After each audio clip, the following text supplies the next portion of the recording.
Hello everyone, what is up? This is my dear friend and brother, Cameron. And God. Time. He's joking. Cameron's an ENTP. He has notably appeared in some of my videos. He was in the hotel video. He was in the, he loves being clicked at. It's one of his favorite things, isn't it? I do like it. The vacation video, he played one of my siblings in the video. He's been a great supporter of the channel. And if we could all give him a round of applause. Prostrate yourselves if you find it Okay, helpful. you are clearly acting up there. Yeah. He doesn't usually say stuff like this. Normally, he's actually like quite a loving soul, aren't you? Quite a sensitive, vulnerable type. Always me. So- And ENTPs, don't think that you can't be. You know, we can do that. It's helpful. Use that FE. It's only helpful when you want something from the tribe. Yeah. Isn't that right? It is super helpful in that regard. You're correct. So these questions you guys submitted on Instagram and YouTube, the idea is that this is an opportunity to get to know the thought process of an ENTP. Cameron doesn't, I guess, know as much about MBTI. That's true. But the idea is that, you know, we'll be able to understand more about the cognitive functions just from listening to him talk and answering questions about what it's like to be him. So let's jump straight to it, shall we? I think that's a good idea. Are you excited? I am. This is fun. I'm having fun. Explain your feeling of excitement. Really engaging that FI trickster straight. Question number 1. Cleo Ross asks, what stereotypes about ENTPs do you find false/annoying? Well, I think obviously, you know, straight up, just the classic that we just debate everything just for the sake of debating, because that, you know, paints us in a very like confrontational light. And I mean, to some types, I'm sure that we do seem confrontational because, you know, I've had experiences in my life where my friends or people that I'm talking to are like, well, like, chill out, like, why are you asking me that stuff, you know? But I need to know that you know what you're talking about, you know? And that's how I find that out, you know? Yeah. We, and then the other 15 types, perceive that as confrontational. I don't try to sugarcoat, like if someone says something and then, you know, doesn't back it up or anything, I will ask, oh, like, why do you believe that? Or like, why do you think that, you know? And that can be, if they haven't thought it through there, especially, I think, then they might take that as more confrontational because it's asking them to explain something that they don't really know. But that's why I do it, you know? Yeah, it's because not I want people to know, I want to know that they know what they're talking about. It's not because you want to change their mind. Yeah, no, not at all. I mean, like, sometimes I want to change people's minds if I think their views are dumb. But, like, it's not the main drive. So that's what I find out annoying. Yeah. You find it annoying, but not necessarily false, because you do tend to debate. I can vouch for that. Yeah, I mean, I debate, yeah. In terms of other stereotypes, I don't actually know if there are any. No, legitimately. Yeah. Oh, well, I guess, like, terrible person. Okay. Like, mean and trolling. Yeah, okay. Yeah, the trolling thing, I mean, I can't really find that annoying because, like, it is true. Like, sometimes I do that just for the amusement, you know? Especially if... This is bad. But like, especially if I know that it's gonna annoy someone. Like, one of the funniest just images in my mind is someone walking with, like, a stack of papers or documents and then just, like, knocking them out of there. Like, I just find that so funny. Even though it's, like, a horrible thing. But it's just... Even if that happens to me or stuff like that. I think I actually did that in one of my skits. I had the ENTP do that to a Yeah, I think you did actually. Yeah, and I think I took laughing. think I took it from inspiration from you because I'd heard that you found that. Yeah. I take a lot of ENTP inspiration from Cameron. As should everyone, I think. Here we go. Everyone should take inspiration from me, just in all regards, you know, not just ENTPs. Yeah. Because I think that would actually be good for humanity. Yeah. You know? You like inspiring people. Yeah. Tell me what it feels like to inspire me. Get out of here. Zveni asks, what makes a conversation enjoyable for you as an ENTP? There are a few things, chief among which would be just openness to ideas and the other person giving their ideas and just being like idea bouncing boards, you know, for each other. But also, I find conversations very interesting when someone's telling me about something that they're passionate about, you know, especially something that I don't know that much about. With the exception of sport, just because I don't really care about sport. I care about the statistics behind sport, if someone knows a lot about that, but the actual game itself, with the exception of tennis. So you say you like when people are passionate about things, listening to them talk. Mm. What about when they're talking from pure passion and it's just about their feelings, but there's a whole bunch of logical fallacies, contradictions, inconsistencies, Right. when they speak purely from passion? I struggle to engage with that on the same level because I don't feel like it's something that I have any right to jump in on. You know, if someone's talking incredibly passionately about something from a purely emotional standpoint and they're just saying their thoughts about something, like the way that they feel about something, yeah, I'll struggle to engage with them on that level. Some part of me enjoys that still, like gets enjoyment out of it. Well, because as an EP you'd be like, oh well, good for you. Yeah, good for you, very much so. And yeah, I was going to say something else, but I interrupted. With any DOMs, the key is to interrupt because otherwise you'll never get your point in. So. The interruption does get the thought train right off the tracks, but it's fair. You're like, new concept. Lily Flynn asks, what is your relationship with Myers Briggs? Do you find it useful or not, and why? So my initial reaction to Myers Briggs, I think Jenna was the first one that really mentioned it. So our sister mentioned it at first, and I was like, oh, that's new. That's novel, you know, any. It was different from like, am I going to offend people by bringing up astrology? Yeah. I don't place any stock in astrology. I'll stay with that. Other people can. I'm not trying to say that you shouldn't. But disclaimers. Yeah, this one seemed to have like at least some backing in reality and, you know, pseudoscience or pseudopsychology. Well, just observable data. Observable data, like yeah. Not linking it to the stars for sure. or the moon or yeah, the definitely. lunar. Yeah. And like, linking it to the human brain, which exists and is like, you know, because the moon and stars don't exist. So, you know, the human brain and like the way, and it really helped me understand a lot of the people in my life, especially a lot of S's, who at the time I didn't know were S's, and I was always kind of like, something's missing, you know? Like, you're just a bit, you're a bit, I was a teenager, right? So like, I was just like, yes, you're not on the same level. You know, like I can't relate to you in the same way that I can with ants, you know, even not knowing that they were ants at the time, but... Yeah, we love perpetuating that stereotype. No, I'm saying that since discovering it and looking it over, I can identify with S's more. And you're I understand value, S's more. SPs. I should clarify and say SPs because SJs can just... I'm joking. I'm joking, yeah. SJs I still kind of struggle to really... Understand. I understand them. I understand where they're coming from and I understand why they say and act the way that they do. But it's just so different from the way that I act and think that I can't identify with it, you know? Like I can understand why they think a certain way and why they act a certain way because things are important to them in different ways and, you know, SI or whatever. But do you need to identify with someone to be able to appreciate their energy or what they're saying or their personality? Do you have to identify with No, I don't like, I mean, I think on a close level, yes. But no, I mean, like I've had a few SJ people in my life, a few. But they, you know, I still like them. They're cool. They're fun. And they're good to engage with, but it's just I can't engage with them on the same level that I could with, say, an ENFP or like another ENTP or an ESTP or an ESFP even. Probably because Cameron literally, his ideal vibe is like he can sit in a chair for 3-4 hours just discussing concepts, and for an SJ or an S in general, probably they would get drained or disinterested by that kind of stuff. So that's probably what you mean. Yeah, sorry, that's what I mean. No, all good. Yeah. Just thought I'd... Yeah, no, that's good. You got all these Eddie ideas floating around.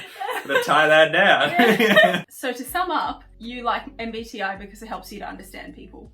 A tool for understanding. Yeah, definitely. And it helps me understand myself a lot more. Yeah. As well. I've got to use that NI to rein in the NE and bring it to some conclusions, which I will be doing in this interview. So that'll be helpful. Question 3. I'm a fat llama asks, what's your position on free will and how do you deal with it? My position on free will as in non-determinism? Take it as you will. Okay. Free will, I think, exists, and I think it's important to believe it exists, because determinism, to me, is just like super depressing. You know, like everything that you do has been preordained and is gonna lead you to your path in life. And I understand that some people, SJs, might be like, oh, that's great, because now this is where I was always meant to be, stuff like that. And I can understand how that to some people might be. I was joking with my SJ comment, by the way, SJs. Love you guys, you're great. But what was I saying? Hey. Yeah.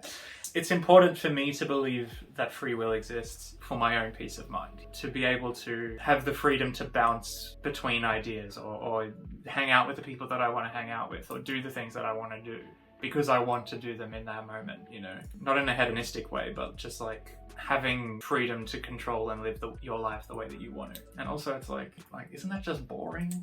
Like believing in determinism where everyone's just like kind of on their track and they just go.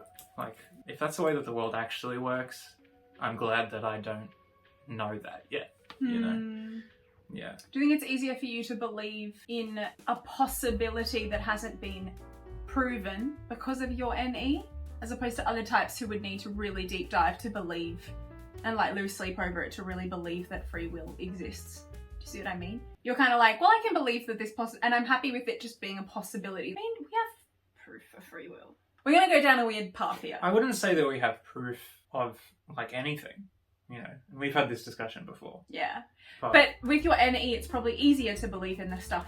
Oh, yeah. Like happy to just accept, yeah, that's a possibility. Yeah. I don't need... Possibilities is like my bread and butter. Things could be a certain way. They could be another way. I went into an existential crisis the other day when I was rejoicing over Easter during the Easter Vigil at church. And I was like, it's just so beautiful that Jesus loves me and like chose me and like he would, he would have died for just me. And he's like, oh, you and probably the other cycle of humans that exist in the universe before you. And I was like, no, we're the only cycle of humans. And he's like, it could be. Yeah. It could be. Okay, yeah, great. But it could be that there was a whole other universe of humans. Yeah. And then he's just like, and I was like... No, but the thing is, these questions don't change anything. There's no need to... Yeah, it doesn't change our fate. Yeah, it doesn't change anything. It doesn't change the way that you live your life, does it? It's just a question. And it's like, hey, what about... There could be, lurking outside our stratosphere, some gigantic cosmic horror that could devour the world in a nanosecond. There could be. And it's just invisible. It's just completely invisible. But, who cares if there is, Because we can't see it, so we don't know it's there. And if it did devour the world in a nanosecond, all of us would simply cease to be, so it wouldn't cause a difference in anything. Enjoy sleeping tonight. Yeah. I probably sound like bat insane. There's a micro. Joy asks, what makes you feel appreciated? Two of the biggest things are someone just being open to hearing ideas, or hear me speak. Because I have a tendency to rattle on. Just being open to it, asking, even if it's just like novel, entertaining, or like token entertainment of my ideas. Just being like, oh, what do you mean by that? Or just asking questions. Even if it's like, I say something and someone's like, that's really ridiculous. Like, explain that, That's better to me than someone just being like, well, obviously this is better. But someone being like, oh, like, yeah, whatever. And like shutting it down. Anyone would appreciate that. Yeah. I know. But like, yeah, actually taking the time to absorb the idea and entertain it, and especially when they throw ideas back at me, like throw whack concepts back at me. Some of the best conversations I've ever had, some of the best times I've ever had have just been, chilling with mates on a lawn or a bench somewhere, just talking about whack stuff, and then I'll say something whack and they'll be like, whoa. And then they'll say something whack and I'll be like, whoa. So what if the beast that hypothetically is going to devour us outside the stratosphere is part of the 9th dimension? You're just throwing in random ends this shit. Alyssa Kallela asks, how was it like growing up with your siblings? A house of an ENTP, ESFP, ENFP and ESTJ sounds like fun. Very broad question. Your kind of bread and butter. I would say in a lot of ways it was a lot of fun, because there were 4 of us. And when we were growing up, we played a lot of video games and stuff, like Nintendo 64, GameCube, stuff like that. And so having 4 of us, that was something that we could enjoy and like kind of bond over. We shared a lot of interest growing up, I think. Or maybe we were forced to, but... Well, we always played together. We played Lego together. Lego, we played a whole toys bunch. together. We definitely. Created games outside together. We Yeah, played yeah. outside. Yeah. We did swimming classes together. Together? Oh, you 3 did, yeah. I was too young. Yeah. I was too young to be included in the terrific trio. Woo! Yeah, it was fun. And then growing up, you know, like they get into teenage years. I'm still an adolescent. As an adolescent, you grow up and you're like, why are they changing? You know, what's going on? True. What's going on? Interesting. Yeah, but then you realize that that's just life and that's just living. What about type-wise? Type-wise, I mean, Jenna and I, when I was growing up, Jenna and I think would have described her as my closest out of the 3 of you. I mean, Ryan and I had like the gaming thing go on, but like outside of that, there wasn't really like a connection in the same way that there was with me and Jenna. You and I would play outside. King and King. Yeah, and that was fun for me because like I had the opportunity to like exercise my NE, which I didn't know that I was doing. And I was just like SEU. Yeah, but I was outside and we were moving around, you know, stuff like that. Clayton Painter asks, which is harder, starting projects or finishing them? Finishing them.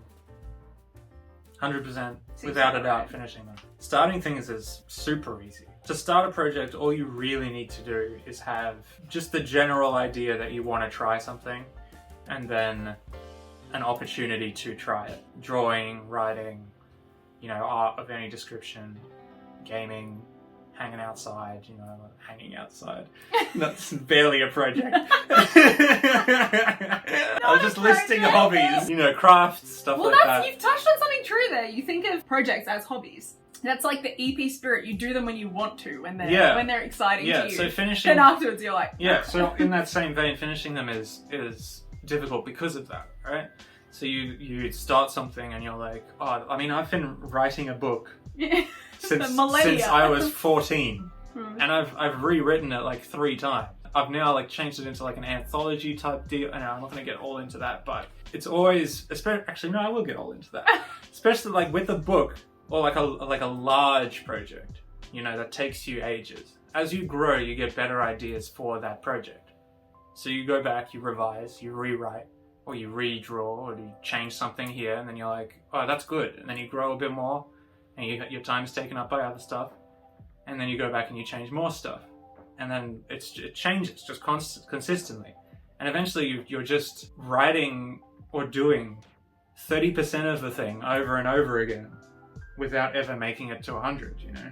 Because you're like, oh, this would be a better thing, like in this area. To finish something, it takes a level of going past the initial like spark or the initial entertainment. It takes discipline and like a grind. Yeah. It's very hard as EPs. I don't know actually so much about TIs, but EFPs for sure. Like we really go with the whims of what we feel like doing. So if we don't feel like it, it's like so hard to finish it. Beena Turtle asks, thoughts about commitment and boredom. Well, boredom is the enemy. The enemy. In all regards. You gotta entertain yourself. And that's what's good about having NE as a dominant. Because even when you are bored, you can just enter the mental world and just live there for a little bit. And that wears down over 5 seconds. You know, like if you're forced to do it for hours, then it can get bad. Or it can get more fun. You know, I remember there was one time I was in my eye surgeon waiting for like 4 hours, and I couldn't see because I had my eyes were dilated and I had my contact lenses out and I didn't have my glasses with me. And so I was literally forced to just sit there and just not be able to see for 3 hours and just listen to the world around me and just see vague shapes and colors. And I was like, what's going on over there? You know, I was trying to piece that together. I love this. Yeah. And I always had at the back of my mind, like, this is still boring. You know, like you are still sitting down, but try to shut that out, you know, with the imagination and let that run wild. And then that helps, you know, and it helps with my writing as well. Because then I take some of the ideas that I get from that and I chuck it in a story, you know. It all ties together. Indeed. Yeah. MJR asks, I want to hear him talk about his FE. I think that ENTP's FE is underappreciated. Broad, love it. FE is, I agree. I think that it's underappreciated, especially by, ENTPs themselves, especially younger ENTPs. I know I didn't value it as much when I was younger, because I was like, logic, facts, who cares about feelings? Your feelings suck. But it is really important and super helpful for any ENTP to develop their FE, and it's not something that people, I think of when they think of an ENTP. They think about the confrontation and they think of the confrontation and the debating and everything else that goes with that, just like, oh, feelings mean nothing, facts are nothing, Like in a group setting, having the ability to read a room, basically. That's how I really view FE, is read the room, read what people are feeling, cater to those feelings, and then, the manipulation function or whatever. But not necessarily negatively. Like, if you read that someone else is feeling down, you can manipulate them into feeling better, It's not always just manipulating people into doing what you want them to do. It's why ENTPs are known as being, people think they're the debater at all costs. They will want to get their point across and change people's minds. But I think of that more as like an ENTJ stereotype, because an ENTP, they're one of the types who are known as being really charming as well. They are always aware of how to pick up the room, make jokes, entertain, switch on that party mode. I often look at like ENTPs, Cameron included, and I'm like, how did you read that the way to charm that person was so drastically different from how to charm that person? Like, you have an ability to read what the person needs and wants in the moment, which is what I don't have. My charm for one person could easily offend another person. But for you, your emotional experience is tied to the tribe. You naturally match the energy and what the tribe needs. And so ENTPs can be really like socially savvy. It's why they don't actually hurt people's feelings the way that they're portrayed sometimes in the stereotype, because they're able to read, okay, this person isn't actually responding well to my questioning, I'm just gonna leave this. Yeah. As opposed to the other types with, NI, FI, who'll be like, I need you to change your mind, this is what matters, who use TE, and it's like their point or their values or whatever it is they're arguing at the expense of the harmony of the tribe. Emotional experience separate from the tribe. Yeah, just had to take over that one. No, 100%. We have to look after our followers, It's important. It had been a while since you'd made it. Yeah. What were some common misunderstandings between you and your sisters while you were growing up? What do you wish people understood more about your thought processes? Answer the first one first. Okay. I don't know if there were that many with Jenna. I feel like we always understood each other, but we just maybe didn't always like what the other person was saying or meaning. But I feel like with you there have been like quite a few, because I feel like sometimes you thought that I was saying something because I believed it, like because I believed. Oh yeah. Yeah, and I was really just trying to offer you another perspective, or trying to understand your perspective. Or I perceived you as taking a shot at me, or like making fun of me or something. Yeah. Which was never my intent. Well, I'm sure it was sometimes my intention growing up. Siblings, all that jazz. The main thing is that I wish people understood more that my thought process takes a while sometimes. Sometimes I'll start talking, and I'm sure you've noticed by now, I'll start talking and I'll be like struggling to find the point. I'll be like dancing around the point, or like if I really want. Oh my gosh! Look. What? Do you see it? Oh, you're trolling me. Okay. You're trolling. Anyway, go on. You're crying! You were saying I even knew you were doing that, but I was like, no, but maybe there is something. Yeah. Oh man. Sometimes I need to explore. Ooh, here's a good one. I need to explore both sides of something, even if someone very close to me is coming to them with a problem. I need to know the other side of it to make a decision on that problem, And like, I'll still support the other person, like coming to me, like a close friend or whatever, coming to me with that problem. I'll still support them, but I just wish that they understood that I need to know the other side of it to actually do that. Good example of TI, introverted thinking, making your judgments, because you need to internally categorize things and understand them in logically consistent, logically coherent ways So in order to draw a judgment, you would need to understand all of the elements of the truth. Yeah. Yeah, that. Yeah. Zao asks, how do you show appreciation to people close to you? ENTPs are known for hating anything correlated to emotion. So I was wondering if you ever had a moment of weakness and how you generally approach showing your true feelings. Brackets, romantically or friendly? Okay, first of all, we don't hate emotions, alright? We've got FE. We may struggle with FI, our own emotions and our own way that we feel about certain things, but we are pretty good at understanding the emotions of others, you know, and understanding what they need in certain situations. That's my initial thought, and now, because I was focusing on that part of the question, I didn't listen to the rest of it. I mean, you didn't even answer the first part of the question, which Classic. is, how do you show appreciation to people close to you? Oh, right, yeah, okay. I feel like that's more a love language thing. Mostly words of affirmation and acts of service. If I really appreciate something that someone's doing, or I really appreciate someone, my first thing will be, you know, words of affirmation and just like heartfelt words of affirmation. And I'm good at understanding how I feel about other people, I think. Just not about myself sometimes. So you like receiving words of affirmation or giving them? Giving them. That's how I show my appreciation. Really? But I don't appreciate you. I'm saying people that I appreciate. No. So, because the half of the I question... do give you words of affirmation. I say good job on videos and stuff. Oh, that's true. Yeah. That answers the part that says, how do you approach showing your true feelings? In a friendship way, yeah. Yeah. Yeah. Romantically is a bit harder, but that's just like romance in general, I think. And also I haven't even thought about that in like, I don't know how long, 6 years? Arabic Treasure asks, are you on the shire or bolder side?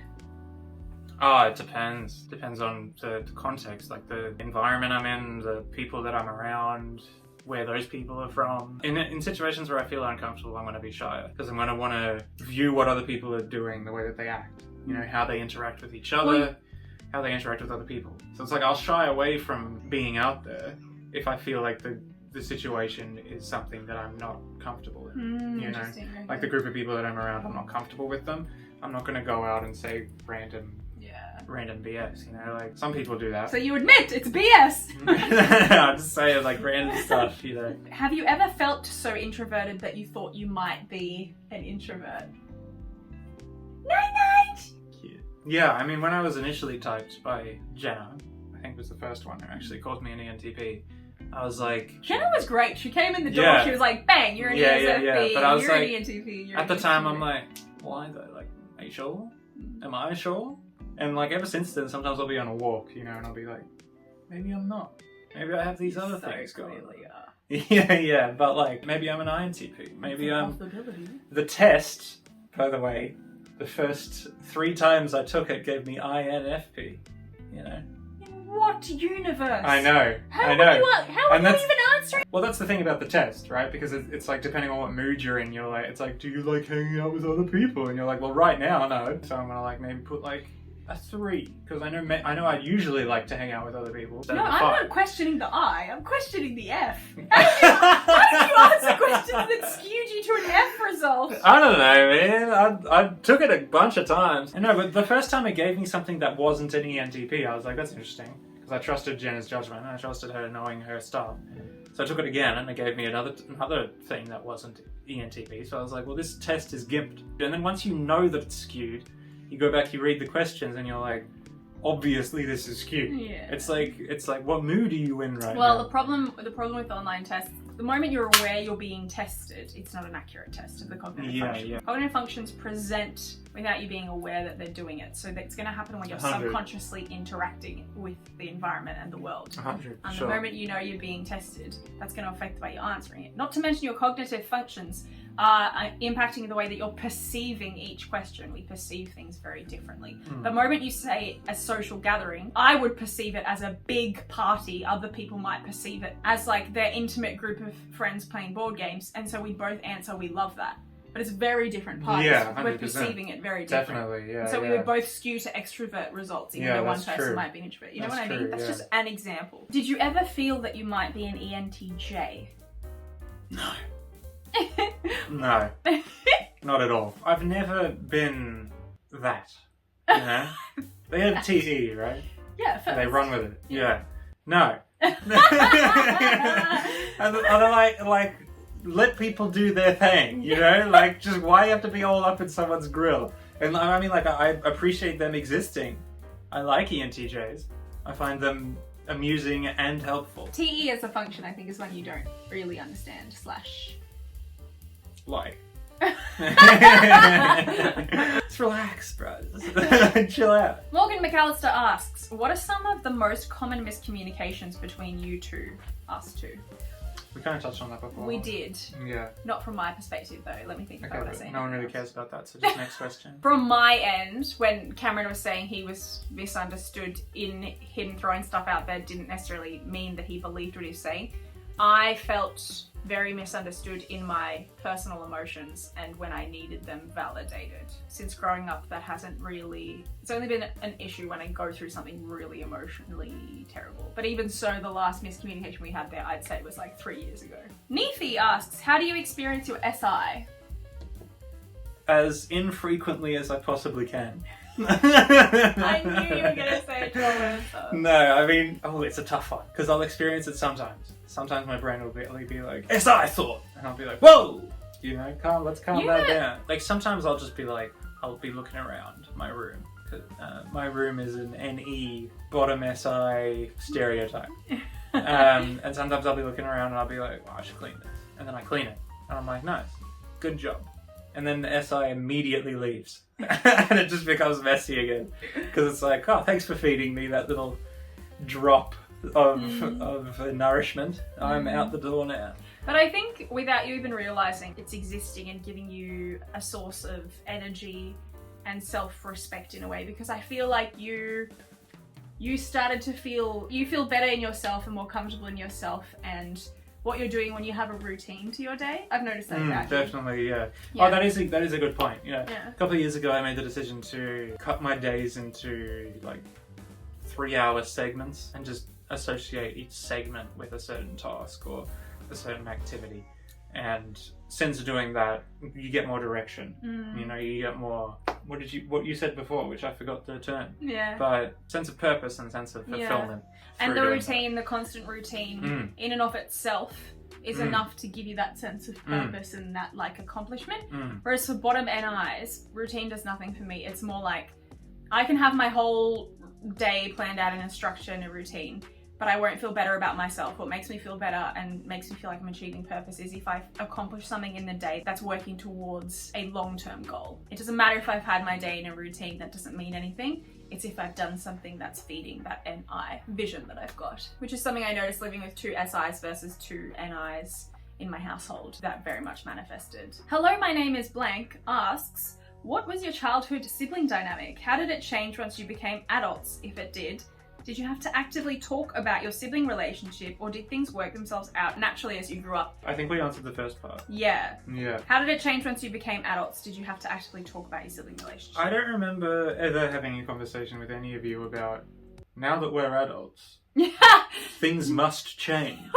It just kind of happened organically, I think. And I think that happens with a lot of siblings. You know, as you get older, there's just suddenly, you just wake up. It just happens. Yeah. You know? And I think that comes with just maturing, having more relationships, going through hardships. Yeah, definitely. And understanding, first and foremost, you're different individuals with different personalities, and learning the skills to be able to navigate that and to understand. And you've broadened your perspectives because you've grown up and matured. But then secondly, just understanding the importance and beauty of family and the fact that like it doesn't matter how much this person annoys me or how much we don't get along, how we fight, we are tied to each other for life. And whether you realize that consciously or subconsciously, I think that does influence your, I think, willingness to invest in caring about the person or maintaining a good relationship, just subconsciously that's going on. AJ asks, what are some similarities and differences between your and his experience with school?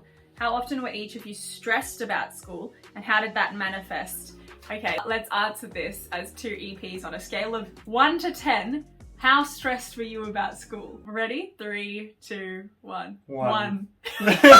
School was a playground, bro. Yeah, I loved school was fun. People, I mean, like, I understand that people have complaints about school, and it's hard. You know, for some people, definitely. But man, school was just to How me, good? school was just No responsibility. hey, go hang out with your mates for 6 hours and learn things. To me, it was like, go to this place where there's like 1,000 people in the same area. Yeah. You interact with 100, 200 people a day. You're changing classes every 50 minutes. You're interacting with new teachers. You have subjects. It's like really stimulating. You get to be social. You get to discover yourself. You get to practice your hobbies there. Yeah, I think we had a really good experience with school, I'd say, both of us. I can't work out whether that was because we were privileged in some way. Oh, definitely. Cameron is very gifted with intelligence. Godhood. Yeah, no question. Intelligence, I would say. Literally, everyone in your school loved you. Yeah. Classic third FE, like being able to switch it on when he needs it to get what you want from the tribe. I did do that on purpose. 'Cause I got bullied in primary school quite heavily, and then I got bullied in like early high school as well. So you needed to claim the power. So I needed to seize power. So all you ENTPs out there that may be struggling with this, manipulate those suckers. Don't. He's joking. Don't do We that. don't condone that on I was a this channel. terrible human being. Do not be like past me. Grazina Wolska asks, how do you compensate for low FI? How are you in touch with your authentic self? What does your authentic self mean? I don't compensate for low FI because it never crosses my mind. Ever. That's what a blind spot is. You Yeah. don't think about So it. I You don't know don't. where I it's don't been. ever compensate for it because I don't ever think about it. So I never think, oh, I need to compensate for this thing because it's just so far from my mind. Like literally until this interview, I hadn't thought about FI since like your last video, and before that, your last video. Yeah, I don't compensate for it at all. Maybe I should be, but who knows? I don't know if I should be doing something. FI sucks. No, I'm joking. I'm trying to think of other ways to ask this. When you feel sad, what is that like? When I feel sad. I know for a fact that you don't cry except in movies and art. I mean, like in movies, I cry because I'm empathizing with that person. I'm not going, oh, that person's sadness makes me sad. I'm not sad because they're sad. I feel their sadness. Like, So empathic. I'm an empath. No. Yeah, when you're sad, what does that feel like? I would say that when I'm sad, I feel sad. Because, like, you know how when I feel sad, it takes over my whole existence. Oh, right. Oh, yeah, Everyone I get in ya. my life I get knows ya. I'm sad. I get you. When I feel sad, I usually deal with it by doing things that either I know will make me feel good, like exercise, stuff like that. But then my brain kind of automatically goes to logicizing my way out of it, you know? And that works? Most of the time. It takes a while, maybe. But I would say that most forms of sadness I can question my way out of. If you are sad, deeply sad about something and alone in your room, would you cry? No. Never. No. I would say that the only time I've cried outside of art or movies And as a kid? and as a kid would have been like out of frustration, you know. I had a dream that one of the this was in high school. I had a dream that one of the chicks in my grade kicked mom out of a skyscraper window, and I woke up crying then. Fair. Yeah. And then I was like, what was that dream? Even when I've been like really, really like torn up about stuff, I don't. I must say, also, I've never heard you talk in any kind of passionate way about something you like love. I hear you talk about the passionate things you care about, but you never use emotional words. You're not like, I just love this. It makes me feel this way, which is so FI. You're like, this thing is interesting, this thing is dope, this thing is rad. Like, yeah. Which to you means like fascinating. Yeah, It makes me think. Yeah, or I enjoy it. What do you love?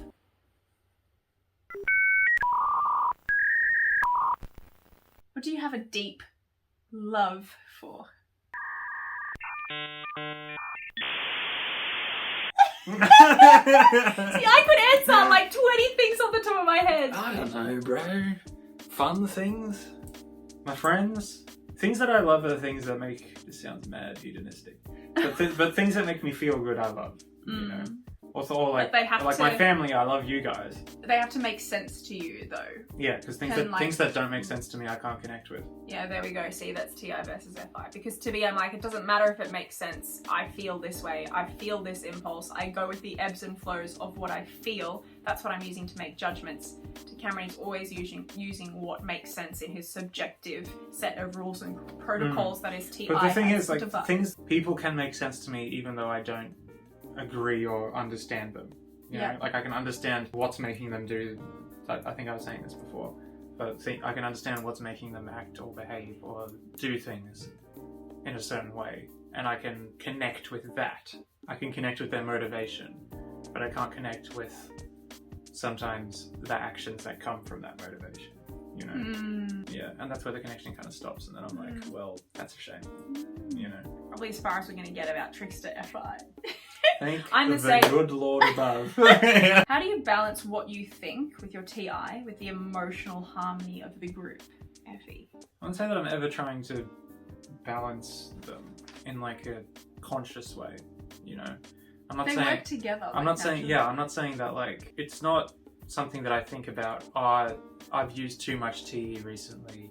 Now I need to use I've used too much TI recently. Now I need to use some FE, or like, you know, you got to keep the scales balanced in the balance. Sometimes I value the harmony of the group over my own logic, my own, like, if someone's saying something and it's not like at a party or something, if we're in a large group talking and someone says something and everyone's kind of agreeing with it, sometimes I might come out and be like, if it's a group I'm comfortable with, I might come out and be like, oh no, but this thing, you know, like this. But that's something that FE would not want to do, because what the tribe wants and values and the very purpose that they're together in that situation That's is what I'm to saying. have fun at a party. Yeah, that's what I'm saying. So it would be out of place to... Yeah, if it's in a small group, then I will, you know, because I'll be like, especially with my friends, I'll be like, well, I know you guys are all open to this, so the TI that I'm using is fitting into the FE, you know, because the FE of that group is open to the TI. And the reason the tribe is together in that situation is to get to know each other and grow in friendship, so that Yeah. it's not Or to have explore fun and ideas peace. and stuff like that. Yeah, for sure. I feel like I do need to have a balance. Like, if my entire world was just FE, and I never felt comfortable using my TI, I think that would suck. I think that I wouldn't like that. Channeling_change asks, what does it take for you to be vulnerable with someone? About Couple of drinks? About eight standards. It really depends on. Or what do you consider to be vulnerable? What is vulnerability to you? Talking about, you know, trauma, things that you've done in the past, talking to someone about something that you don't tell other people, you know, that's being vulnerable, because it's letting someone see a different side of you, and it's letting someone into a part of you that's not an open house, you know, that you don't just let people walk through and see. And what is the benefit of that vulnerability to you? Oh, deeper connections, for sure. 100%. The past couple of years I've made some, like, my connections with my friend group, who I've known for, at this point, like, decade and a half, have just grown stronger because in the past, like, couple of years, because I kind of let myself be more vulnerable with them. And it was a scary thing to do at first, right? Because you're well, maybe not for you, I don't know. But, no, for sure. well, it's scary for anyone, I think. But, Gets easier though when you realise. Definitely, and you realise that they still love you, and that their views your of you don't relationship change. is better. It's better. Because you've let them love you in a wound. Exactly, yeah. And you feel more comfortable around them because you're not subconsciously going, oh, but they don't know. Yeah, what if they don't know knew? this They wouldn't stuff love me about once they knew. Yeah, But then yeah. once they know, it's like, oh, they love me even though they know it. Exactly. Beautiful. Yeah. And the only thing really that changes is that they may throw out a sly roast about it every so often. You got to. Cameron has like how many ENTPs in your group? Like 4? There's 4 ENTPs in Cameron's friendship group. Including myself, I think 4. Yeah. Yeah. Vulnerability is good, guys. It's hard. Definitely worth it though. So 100% worth it. You Yeah. just gotta go out on a limb. you know? Yeah. And it's always gonna be difficult. And sometimes, you know, maybe it's not always gonna go well. You know, because sometimes you share with the wrong person. But you've got to trust yourself to know that the person that you're sharing with is good to share with. Yeah. You know, you've got to trust that you're making the right decision. And eventually you'll get to a point you're human, so it might take a while. Don't just make that decision based on trust, though. Like, don't just trust yourself. Like, I mean, you guys know. You guys know your friends. You guys know which friends you can tell this stuff to and which you can't. Or which ones you, can't. But you'll eventually get to a point where you won't even need a particular reaction from someone because it won't be about you getting validation from other people as much as it will be about you sort of moving on and owning who you are and your journey, your experience. Vanessa Valentin asks, my best friend is an ESFP and the internet seems to think the ESFP and ENTP dynamic is highly incompatible, which I totally disagree. To what extent do you guys agree/disagree? Oh, I disagree. I have a really close friend who's an ESFP. And, you know, we're different in a lot of ways, obviously. It's the knowledge that you're different that helps you strengthen that bond. If you care about each other, you entertain each other's dominant function. Like, I'll entertain his SE, he'll entertain my NE, and we'll do that to the best of our abilities. Obviously, it's neither of our strengths, but it's the effort that we see each other give that enriches that relationship more. It's really wholesome that you perceive that question as being about friendship, when I know a lot of the community is going to be like, but what about romance? I would never. In fact, it'd be very different with romance. With a very female different. ESFP. Very different. I think I mean, you know my stance on compatibility, as long as you're open to understanding. And MBTI can be a great tool for that, in understanding those inherent differences. And to be honest, I do think ENTPs and ESFPs have enough difference in their cognitive functions that it is probably one of the harder pairs to understand each other, but it's not impossible and it's beautiful once you do. And also accept that you might not ever understand each other. Like Cameron uses TI, I use FI as our second functions, which are each other's tricksters. And we're both extroverted perceivers, but like when he talks about NE stuff for long enough, I'll get drained. And I mean, there's certain, I don't know if my SE drains you, probably doesn't. But sorry, go on. I mean, if I talk about the SE things that give me thrills and my desire to travel and stuff, Cameron has been like, can't relate. I have some close ENTPs in my life. I was thinking about this today. I was like, some of the people I love the most in terms of my friendships are ENTPs. And I think certainly on like a getting along basis, you can really get along quite easily. But Definitely. I think the biggest thing with, and I would say that about all EPs, to be honest. Because EPs are literally like, yo, you're a blank slate. Yeah. We all like novelty. I like them. I like all four of them. There are four of them, right? Yeah. Yeah, I like all four of those. I think, types. yeah, but I think if you were to be like romantically involved, it would be that thing we talked about earlier about like the validation of feelings versus understanding that like the ESFP would need to understand that the ENTP just explores, sees patterns and just likes exploring them for their own sake, is not necessarily convicted of things or doesn't necessarily believe them or feel a type of way about them. And then the ENTP would need to understand that like the FI, those emotions like drive most of an ESFP's experiences, and they'd need to, you just need to allow a little space for that to happen. But I think that these types can have a lot of fun together and learn a lot from each other. Yeah. Super enjoyable. I keep losing my place. Now you know how it feels to have any. Daragium asks, how do you enrich your rapport with an ESFP sister and an ESFP perspective on what they expect from an ENTP? How have you enriched your rapport with me, Cameron? Enriched rapport. I think that our rapport is good. Yeah, he hasn't changed his rapport. I've been the one that's been expected to change to meet his. As all are.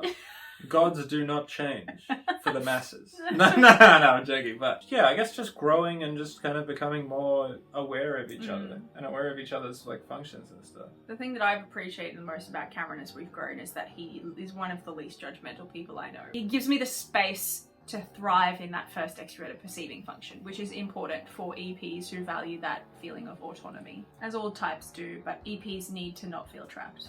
Yeah, definitely. Yeah. And an ESFP perspective on what they expect from an ENTP. To ask EPs what they expect is not, you're not going to get a very profound answer there. Yeah. We don't have a lot of expectations. No. We're approaching any situation as a blank canvas. Blank slate. Yeah, Sure. we're extroverted perceivers, we're not bringing predetermined judgments or rules onto situations. It's like, here's a playground. We see everything as a playground, subconsciously, remember.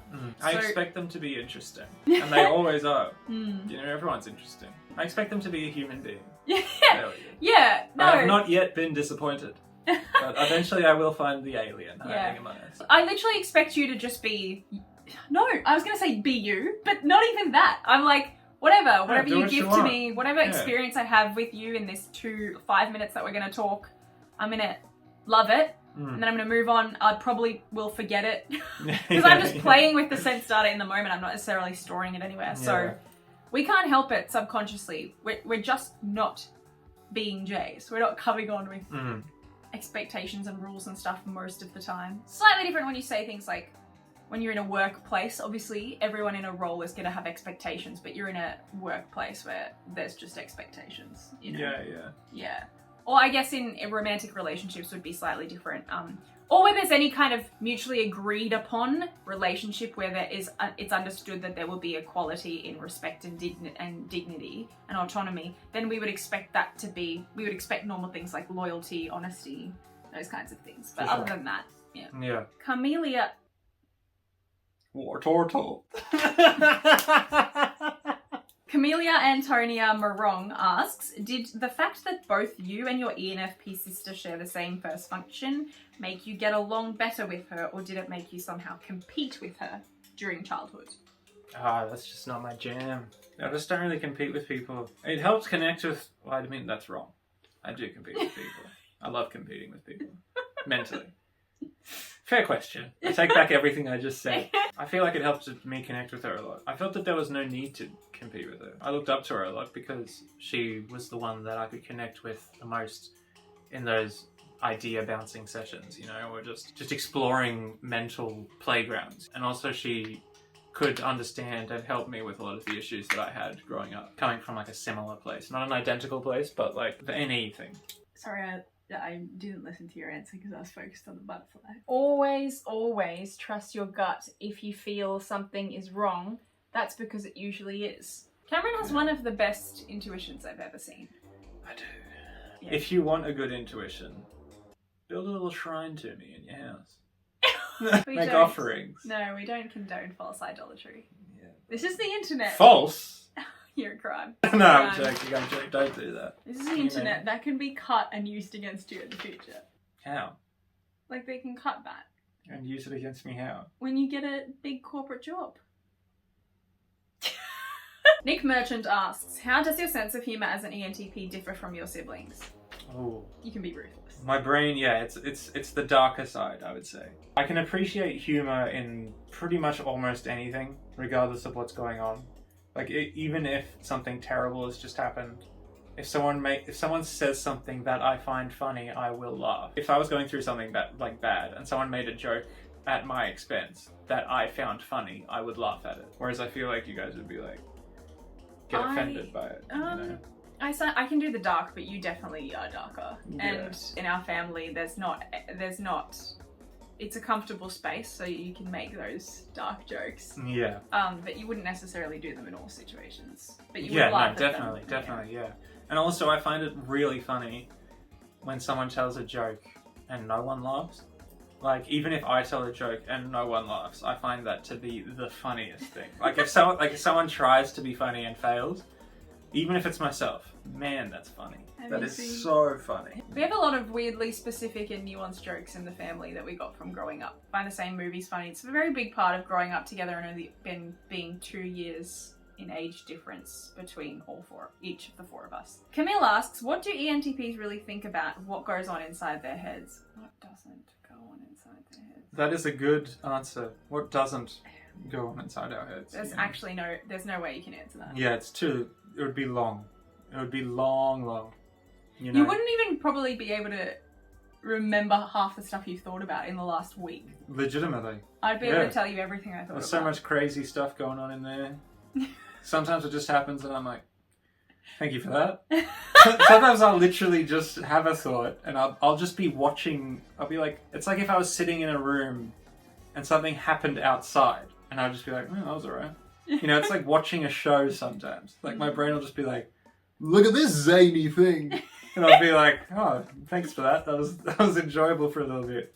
And then it will just pass by and I will never think of it again. And that's fine. I feel like an NI user would need to like dive into it. Yeah, no. I just let them pass by. It's like entertaining. It's so amazing how different the functions are. Like, I just can't relate to that. I don't get weird zany things enter my brain at any point that I need to play. Nothing enters my brain unless I have experience with it. Nothing enters your brain, period, because you're an S, so... We're back. I'm joking. No, I love that Leah Cameron interviewing here. The Prince of Seminole asks, do you ever debate yourself? All the time. All the time. Like, I'll have thoughts, like, I'm sure you've noticed, even during this interview, I've said things and then I've been like, oh, hold on, no, I don't really believe that. Or like, oh, that's not what I meant, or stuff like that. But I'll say or think something. Sometimes I'll think something and I'll be like, yeah, that's what I believe about this certain issue. And then I'll say it out loud. And I've started doing this, you know, like, not regularly, but sometimes I find it helpful to hear something said out loud so that I can hear it and be like, that's stupid, you know? Like, I'll hear myself say it and then I'll be like, that's dumb. Because it's like out of the echo chamber of my own mind, you know? But like, I debate myself on like, well, you're not understanding it all. You're reading it in my face. I'm just like, interviewer face. Yeah. Active listening. Yeah, but... Lost it! No, but... You say things out loud because you need to hear them. Yeah, no, I debate myself constantly then. Like, straight up, in all regards. Like, Yeah, but when the answer deteriorates from profound to like, straight up. yeah, no, but like 100 though. This is something that might interest in terms of the FI blind spot. How do you know when you believe something? Because for me, I know I believe something when I have a strong feeling about it. Yeah. And For me, it's when something. For me, it's when something makes sense. For me, it's when something makes sense. Can't lots of things make sense to you? There's a different way of making sense in this context. So it's like if something makes sense to me about someone's actions or world belief, I'm like, yeah, that makes sense. I can understand why you think this. Pretty sure I've said this exact sentiment 3 times. But I can be like, I understand that, but it doesn't...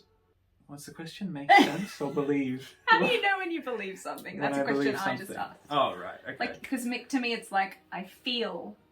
Yeah, no, it needs to make sense to. This is very difficult to explain. Because it needs to make sense to me, and I need to. It's a choice, really, to believe something. Because what I try to do is I try to understand everything from both sides, or however many sides there are to an argument. To the best of my ability, and then I just kind of choose one that I like, you know. Because if they all make the same amount of sense to me, then I will just pick one. And don't contradict each other. Themselves. I don't care if they contradict each other, because they usually do. Of course, yeah. But if they contradict themselves, I'll be like, well, no. Yeah, because that doesn't make sense. Yeah, exactly. Interesting. Okay. So the one that makes the most sense isn't always the one that I'll believe in, but it usually is. 99 times out of 100, it'll be the one. Yeah. Debates in your head. I was like, yeah. It's a little voice. It's like a panel of 3 me's sitting in like suits and mustaches, just like. Yes, passed. Cash money. Alicia L asks, since ENTPs have Demon SE, do they get overstimulated Demon SE means 8th function. Do they get overstimulated faster than INTJs?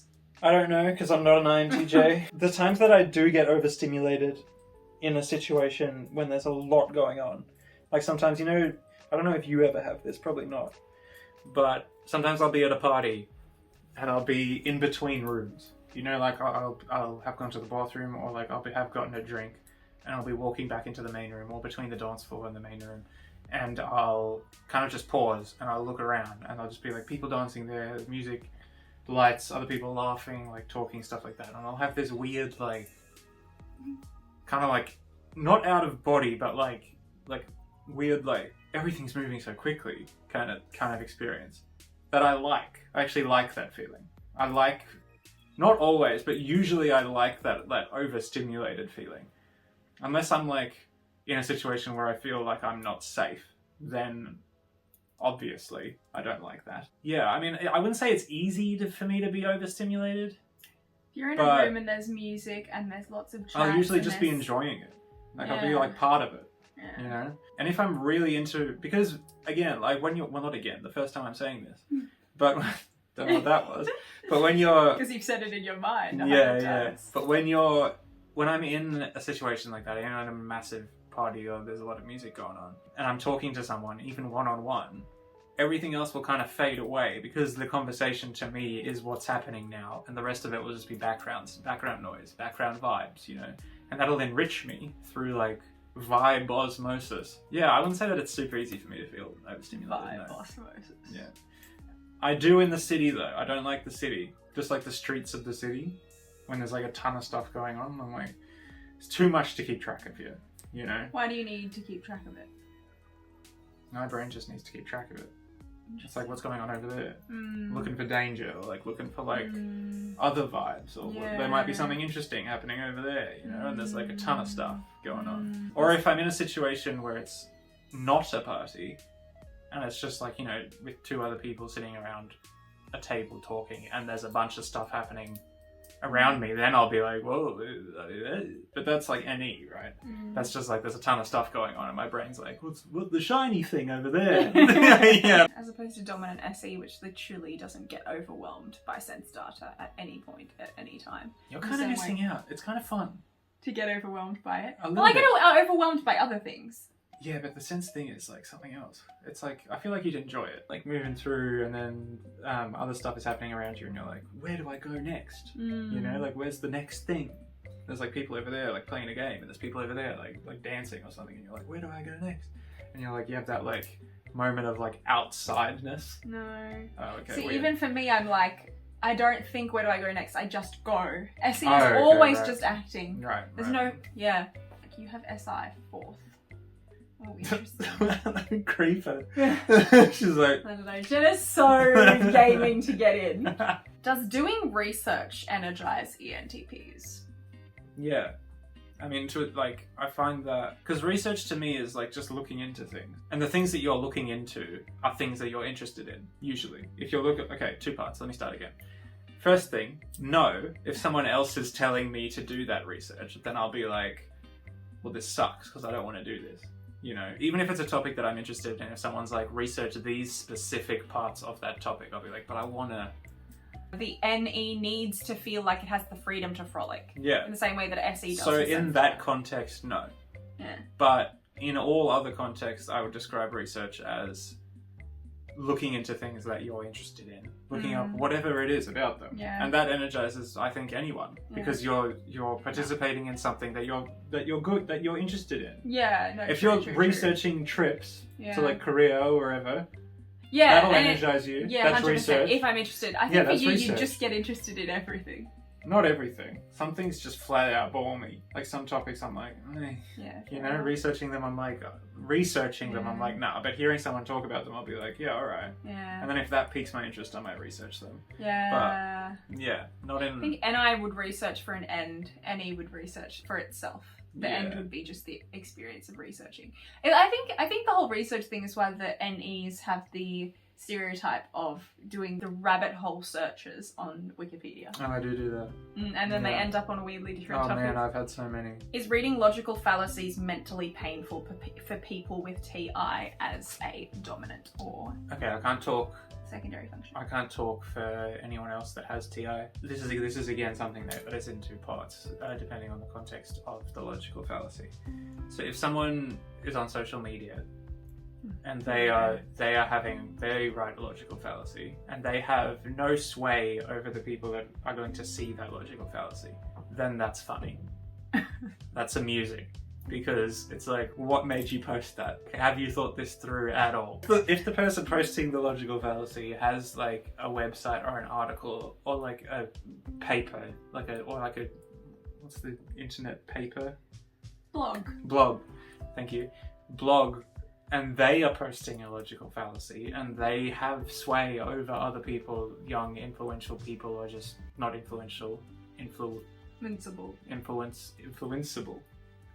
People that can be influenced easily, then that is frustrating and depressing, because the people that read that might accept that logical fallacy as logic, and then try to use that logic, try to apply that logic to other things in their life, or try to not push, but, well, in some situations, push that logic onto other people, and then either convince that person of that fallacious logic, or get shut down by a person that they're trying to talk to, which will either hurt them or make them like angry at that person, you know, or cut that person out of their life in bad situations. I'm impressed with how long you stayed on that train of thought. Well, now I'm off it. Yeah, it's gone. She did kill it. I think you were pretty much done. Like, okay, no, Kristen thinks I was done, so we're done. Logical fallacies. Yeah, so that would be bad, because then that person is hurting themselves and other people, and it's at the their expense of relationships. And also they're hurting themselves and thinking that they're in the right, which is dangerous. Okay, Snuffy asks, does he feel that it is likely someone can/will understand him at a fundamental level and not just what he chooses to portray to create a connection? Yes, and this goes back to what we were saying before about being vulnerable with people, right? When I was younger, I used to, put on the faces for people, put on the different masks, run my own mental mask stand and put on different masks for different people. And I mean, people still do that regardless of anything, I think, because being authentic might mean that everyone acts differently around different groups of people, right? You act differently around your friends than you do with your family, or around your church, or for someone to understand you at a fundamental level, you need to let people understand you at a fundamental level. You can't expect people to understand you at a fundamental level if you don't let them. So if you're constantly putting on different masks, trying to act or portray yourself in a way that you think is gonna be good for other people at the expense of your own self, then people obviously will never know you. They'll never, and then you'll feel bad that you're not being you, and then you'll feel bad that other people don't know you, but you haven't given them the chance to. So, what does it take for someone to understand you at a fundamental level? What would you need to show them for you to feel that they understand you at a fundamental level? What is that to you? This may seem kind of counterintuitive, but just not really caring so much about how you come across to them. Because if you don't really care that much about how you come across to them, then you will be the most authentic self that you can be, I think. Because you won't be putting on those masks that I spoke about. When you put less pressure on yourself to be understood, and you just be yourself and drop the masks, then you will naturally be understood. So cut that out. So if you're you don't saying, put like, pressure on yourself... I'm gonna repeat this. Or to phrase it in another way, to accept that it's okay that humans actually can't understand each other at a fundamental level. I would say that... And to just accept just accept the reality of that.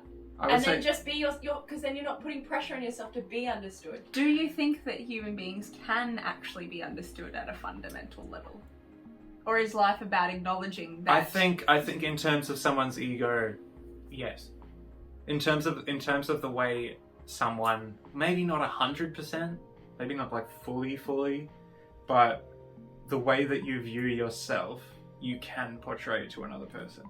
It may not be your subconscious thoughts and all of the other stuff, but I think that you can do the majority of your conscious thoughts and opinions and stuff and things that make you can show to other people. Yeah, the reason I was asking is to just carry on this whole train we've got going here about understanding TI-FI differences, and to me, I've never felt fundamentally understood in every capacity and every element of who I am, but I certainly feel the most understood when people endeavour to understand or validate or empathise with my emotional experience with things, or why I've reached a certain value or belief that I have. Cupcake asks, which qualities of Kristen do you wish you could have?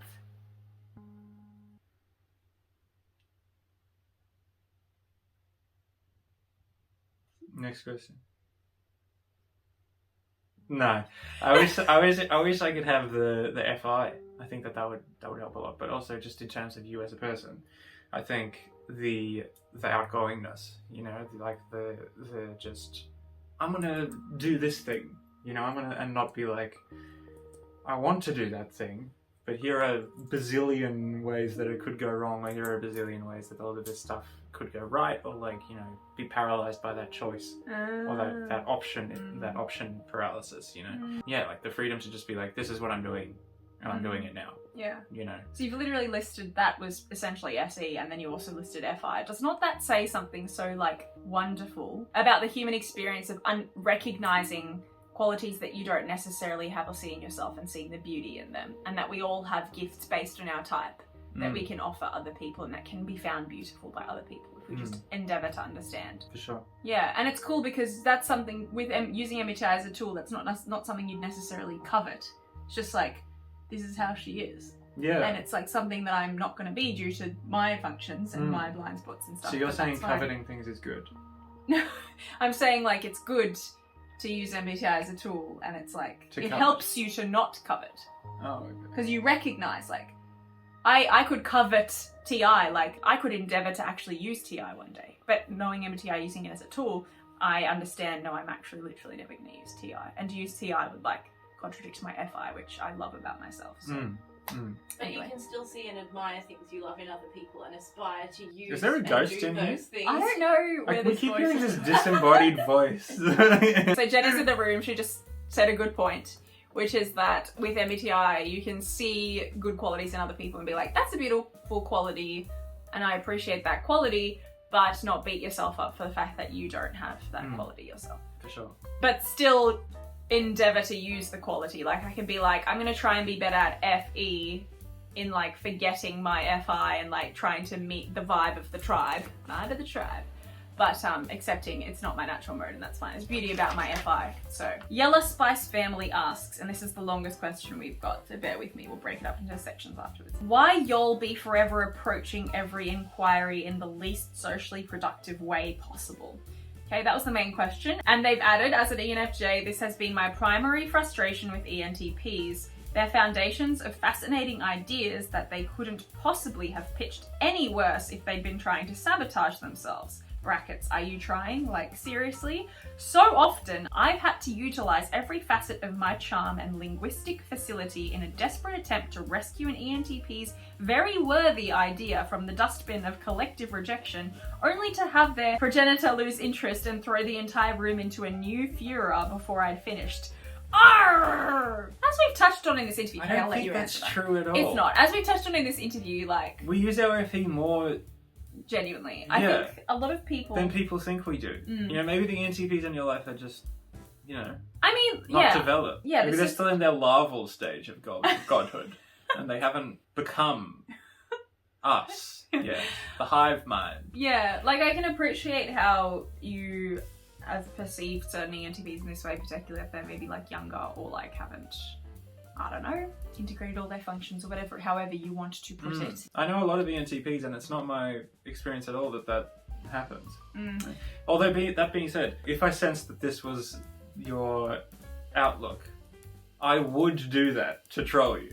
Like, I would continue. I would Shocking. phrase my what words did they use? Very worthy idea in the least socially productive way possible. To troll. Just to annoy you. Yeah. And that's just something that I think all of us would find amusing. Indeed. Most of You the know, I time mean- they're not seeking social Yeah.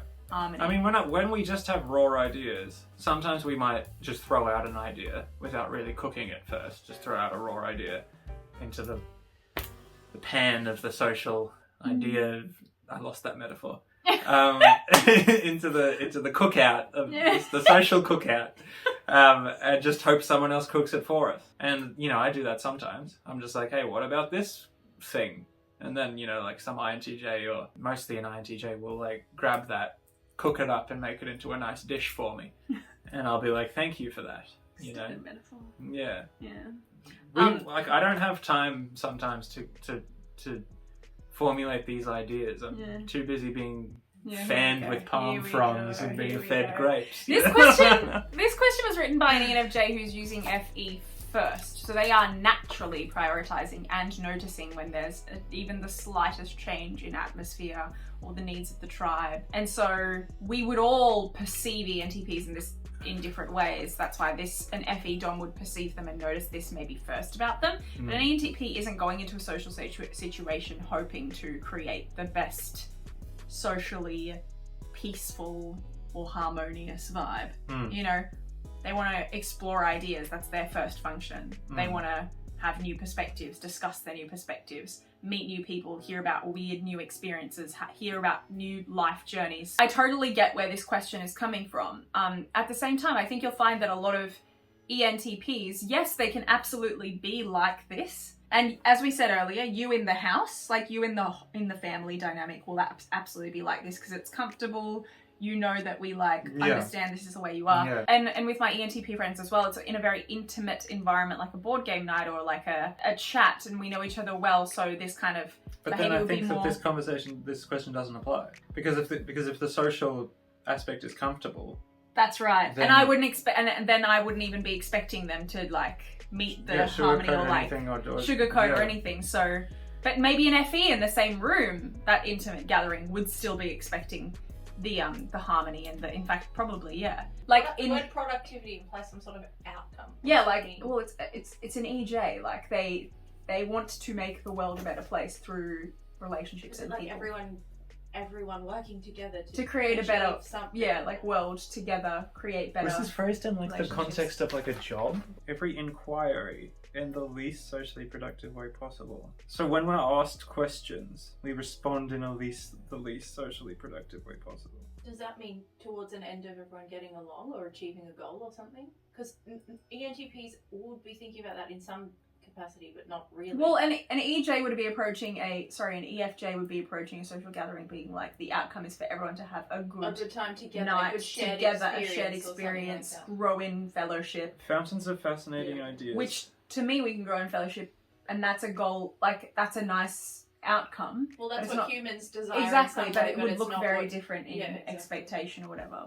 We were talking earlier how EPs have far less expectations going into social situations. Yeah, sure. But yeah, you'll find that like in bigger situations, Cameron even said it earlier, like when he's at a party where he hardly knows anyone, he won't have this behaviour. He won't say half the controversial things that come to his mind. Do people go into social situations being like, let's have a socially productive time? Some people definitely do. I think so. But that's just so foreign to my brain. I know. You go into a social situation and you're just like, anything can happen!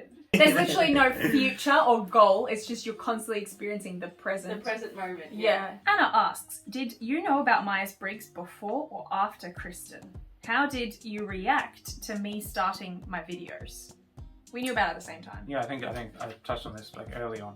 I think, you know, when I said that Jenna gave it, like, kind of came home and was just like, bam, here's a new thing. In terms of how I felt about you starting your videos, I was very happy, you know, because COVID. That's when you started, right? So in COVID, obviously difficult to see people. It was kind of a struggle for me as well because I couldn't see my friends. Usually I see my friends every weekend, but on other times I could just be in my head, you know, or just playing a game or reading something.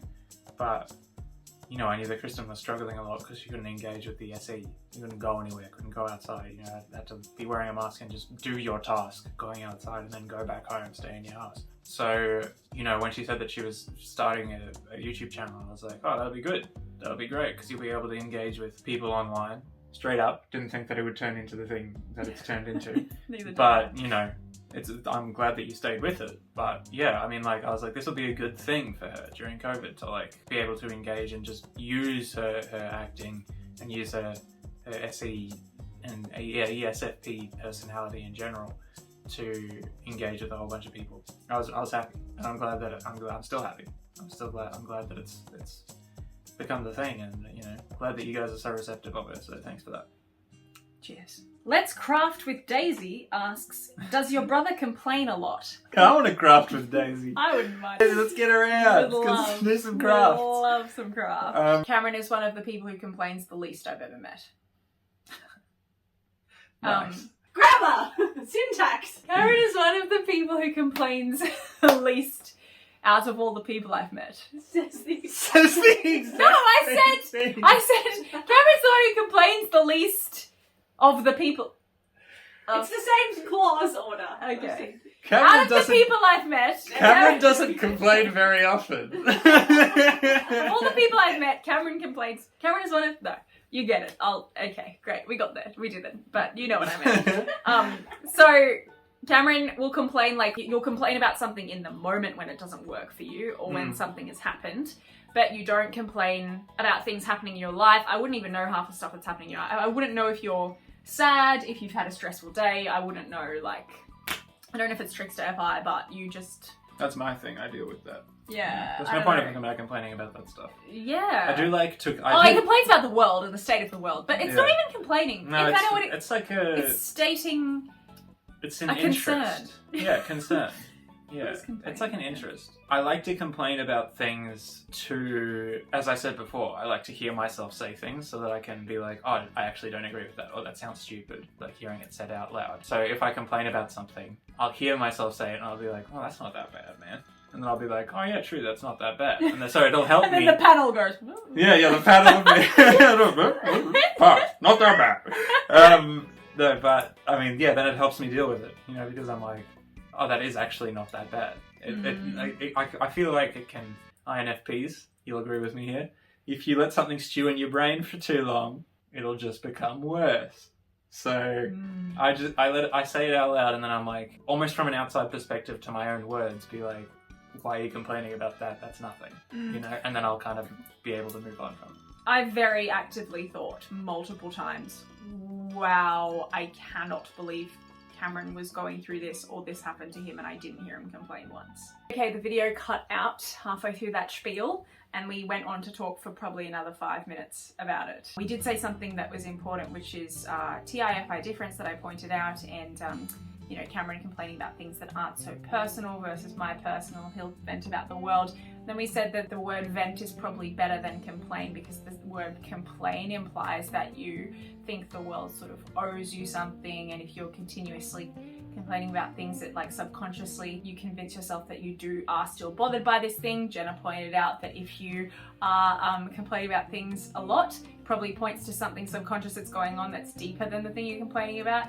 which points to maybe needing to go to therapy about it. And then we talked about how This it sounds like you're doing commentary on people having a debate.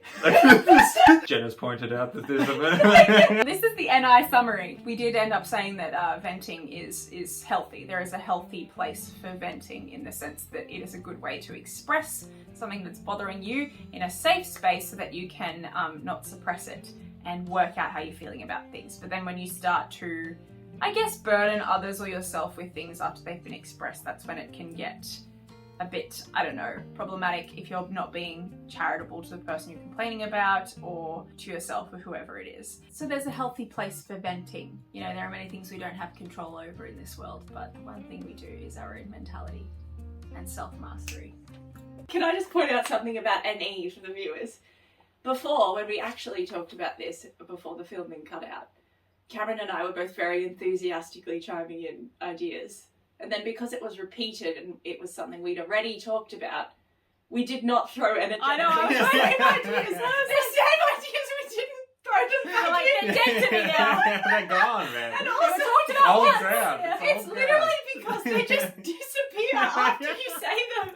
It's like Kristen's just summing it up and we're like, they're gone. They're gone. They're in the vortex, man. That says something about an extroverted the nature of extroverted perceiving functions. You're experiencing them in the moment, but they're not being stored away anywhere. It's the same with sense starter for SE users. It's chaotic. You experience it, you play with it, and then it's gone. And I think this will be the final question for the night. Save the biggest one for last. So, Claudia exists. Value for money.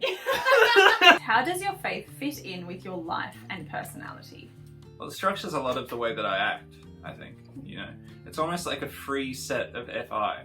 It's like a demo FI version, you know, like the faith. That it's like, here are some things that you believe.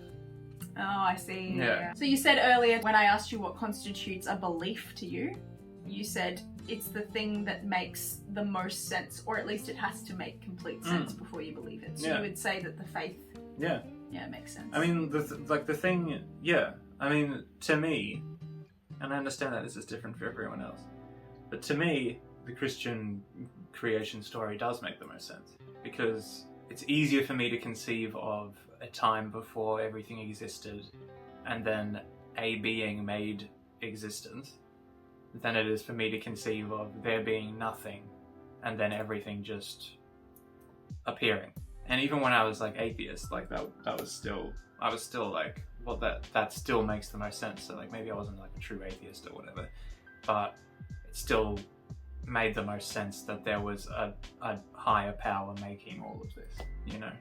So that No, I've absolutely had this dilemma myself. yeah. I agree with you. Yeah, so that's, I mean, that's how it fits in, and it's like that does, and you know, I've questioned it in the past. Everyone has, you know.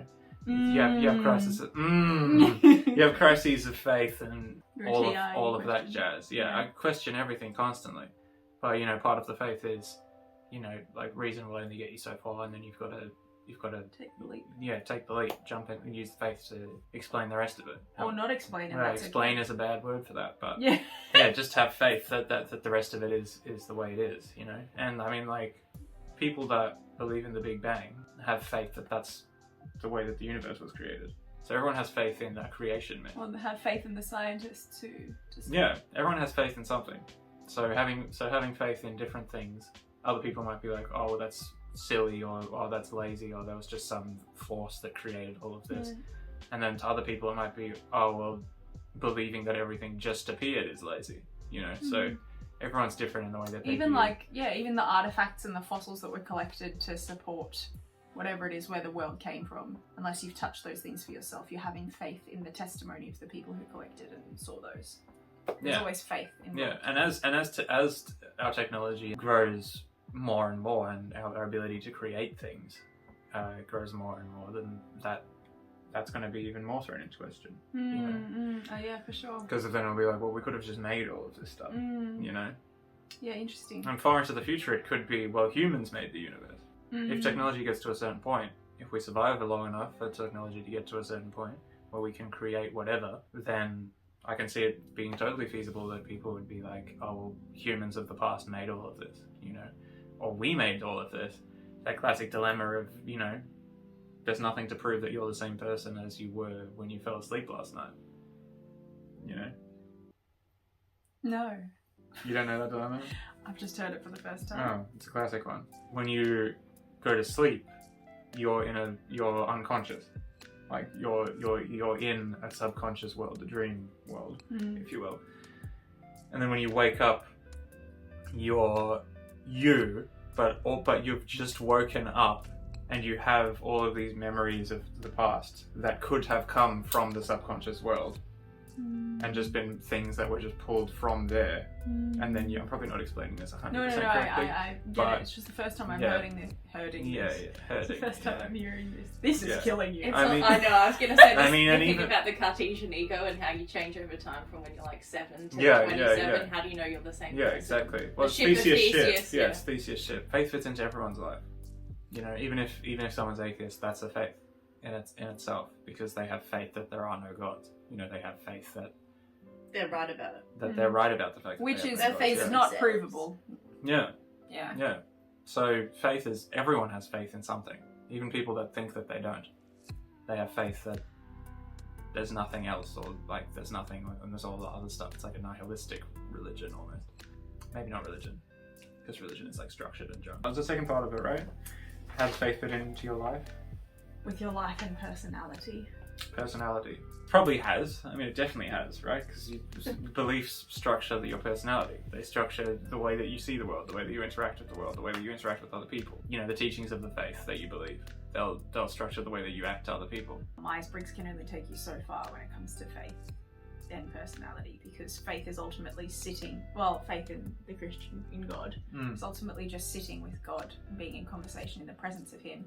And to imply that personality affects that relationship would be to deny the universality of the gift of God's love that is available to everyone. And also the question of, if God created everyone as they are, why would God create us Some people more. to desire a yeah. relationship with him, if he's created us to desire a relationship with him, why would he make us all different personalities and some not compatible with that desire and others more compatible? Yeah. Why would he make us all different? At this point, we're just filming a conversation Yeah, we're between just the three of us filming- about legit. faith. Yeah. Anything else you want to say on that? Just that, you know, if you don't have faith, I think that you should consider having faith in me. You know, Oh.